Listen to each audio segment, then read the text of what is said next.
Dans l'épisode du 11 octobre de Demain nous appartient, les enquêteurs essaient de trouver l'origine de la carte de menace de mort reçue au commissariat, mais leur seule information est que le sang qui s'y trouve est du sang d'oiseau.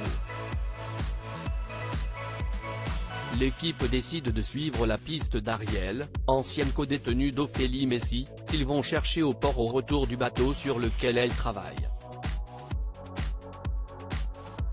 Interpellée par Martin, Franck Monsigny, Elisa, Naïma Rodrigue, la jeune femme essaie de fuir mais se fait rattraper puis emmenée au poste pour être interrogée.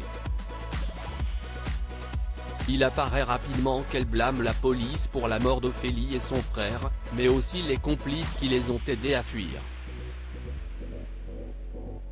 Elle nie cependant s'être pris à Johan Champion et aux autres, et souligne que ce n'est pas parce qu'elle a fait de la prison qu'elle est coupable. Lisa lui demande ensuite de lui montrer ses tatouages, parmi lesquels figure le prénom Ophé. Devinant que les deux femmes étaient en couple, les policiers soulignent qu'Ariel a un mobile sérieux. La jeune femme affirme cependant avoir découragé sa petite amie de s'enfuir, sans succès. Peu de temps après, Karim, Sami Garbi, annonce à Lisa qu'ils vont devoir la relâcher puisqu'elle a des alibis pour toutes les agressions. Lisa tient à lui poser une dernière question concernant la carte de menace de mort reçue, persuadée qu'Ariel l'a reconnue. Et elle avait raison puisque cette dernière finit par avouer qu'Ophélie en avait reçu une et son frère également.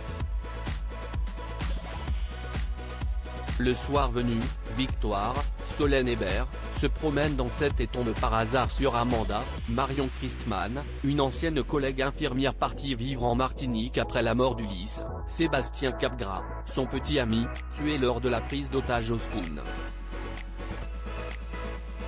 Cette dernière explique qu'elle est de retour à 7 depuis la veille et s'enthousiasme à l'idée de revoir Georges sur une suggestion de Victoire. Quand elle rentre chez elle, Amanda passe devant la cage d'un oiseau, identique au tatouage qu'elle porte sur le bras, et sort un pistolet de son sac pour le poser à côté de la fameuse perruque brune de la tueuse.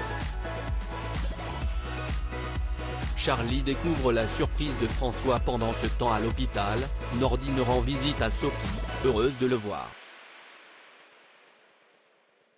L'avocate lui avoue que quand elle s'est sentie mourir, c'est lui qu'elle a vu. Elle confie ensuite l'avoir aimé passionnément et regrette de ne pas lui avoir dit.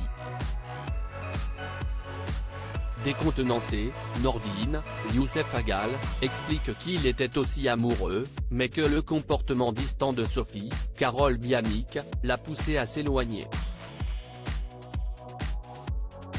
Brunet, Farouk Bermouga, passe ensuite pour annoncer à la convalescente que Raphaël Perrault, Jennifer Loret, a accepté de la représenter. Malgré tout ce qu'elle risque, Sophie explique à Victor qu'elle est reconnaissante pour sa présence à ses côtés et pour son aide. Ailleurs à 7, William, Kamel Belghazi, accueille Adrien, Anthony Colette, chez lui, ainsi que la policière pour sa garde rapprochée. Taquin et distrait, Adrien essaie de détendre la policière, Mélanie, avant de parvenir à la séduire. Surpris par William après l'acte, Adrien se fait taquiner à son tour par le médecin. Enfin du côté de Charlie, Clémence Lassala, et François, Emmanuel Moire, la jeune femme a découvert la vérité sur la nuit que son copain veut lui faire passer. Dans une tente et non pas dans un château. Elle a donc préparé ses affaires en conséquence, doublant encore une fois François.